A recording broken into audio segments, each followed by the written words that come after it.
Welcome friends. So now we are going to talk about the creating and running a program. So creating and running a program, we have four steps: writing and editing the program, compiling the program, linking the program, and execution of program. What do we mean by writing the program? Okay, so writing the program is nothing but you are to coding.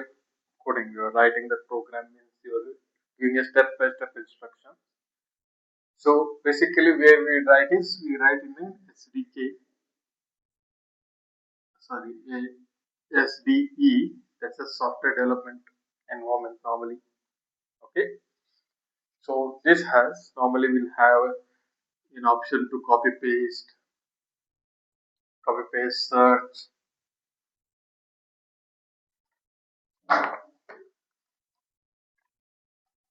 search, okay, find and replace. Okay. And some of the latest SDEs also shows the syntax errors.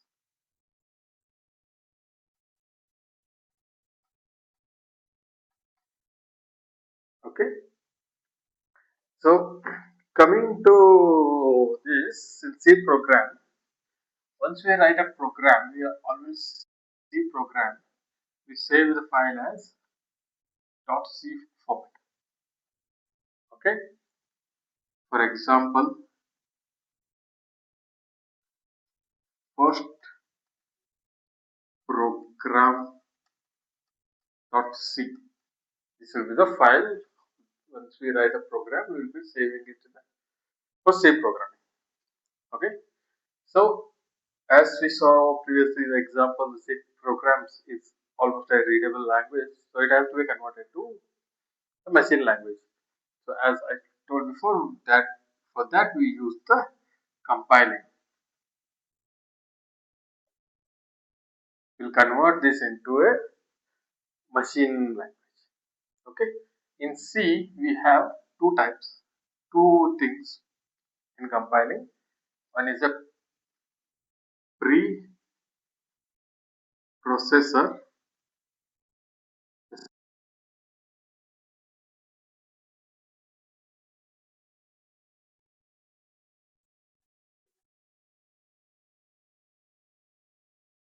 Processor will do.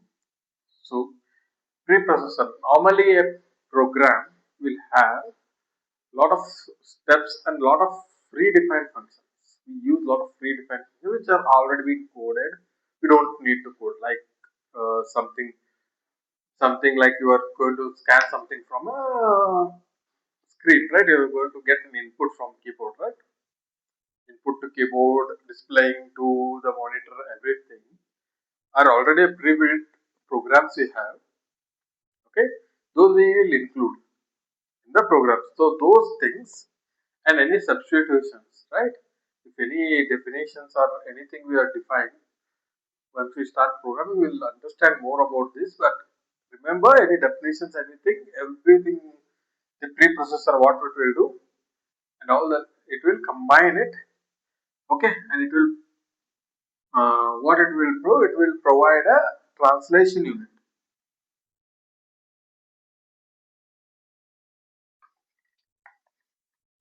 It will provide a translation. Okay, so is this translation unit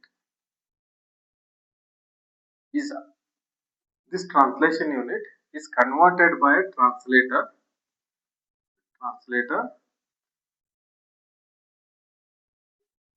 We will get a object.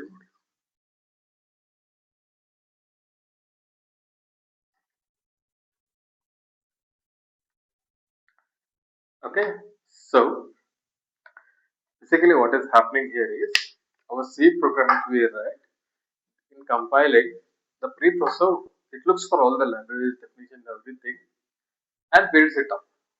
Okay, and translator, what it will do is it will convert it into a machine language. That's a that's an object model. We call it a machine language code. That is an object model. Okay, so uh, but it is still not an executable, so we cannot still execute this into the our program or CPU. It has to be linked with some libraries.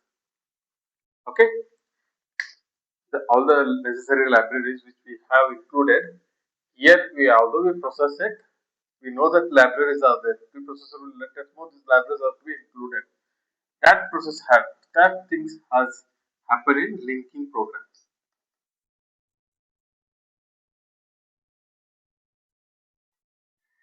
Your common C program, if you are normally you are going to write, you will always going to have a hash in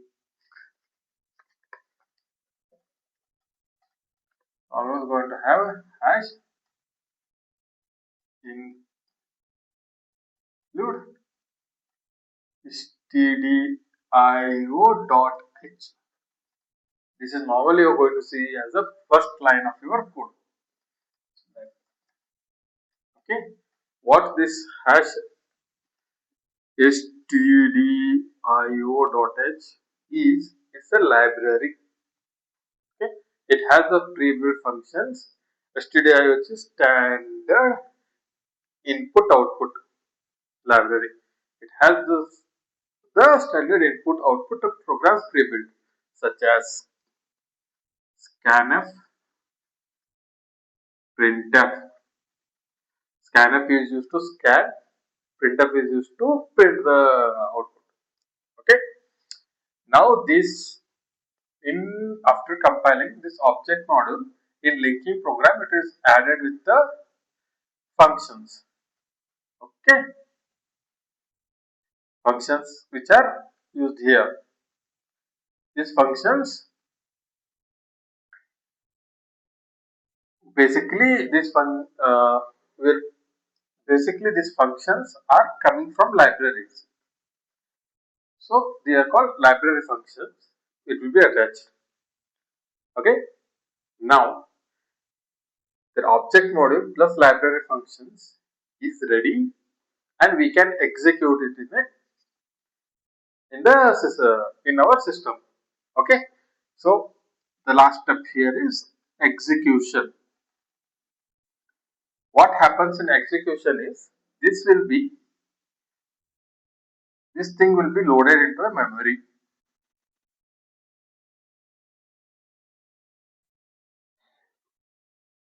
Read only memory and everything is there, right? That's what happens during execution. This is loaded into memory. Post that, these instructions are sent to the microprocessor, and we'll get the desired output. Also, this microprocessor, what it will do is send back the signal to execution to erase this from memory. This will be erased from memory. Why? Because we don't want to keep it, right? Once our work is over, we don't want to keep it in memory. Okay, that's how the execution happens. So the steps are writing a program. We write a program in any SDK, software development environment. We compile it. The first step after writing, we are going to save it. After saving, we are going to compile it. In compiler, there are two steps happen. First, the preprocessor will convert the source code into a translation unit. Okay, that translation unit is translated into an object module. Object module is a machine language.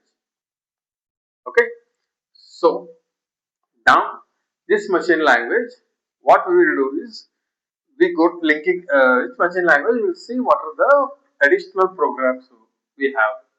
Normally, we, as I said, stdh.h is one of the library which you are going to extensively use, and every majority of the programs that we are going to call. Okay, okay, and these libraries are linked, and then we are sent into execution. In execution, it will be loaded to a memory.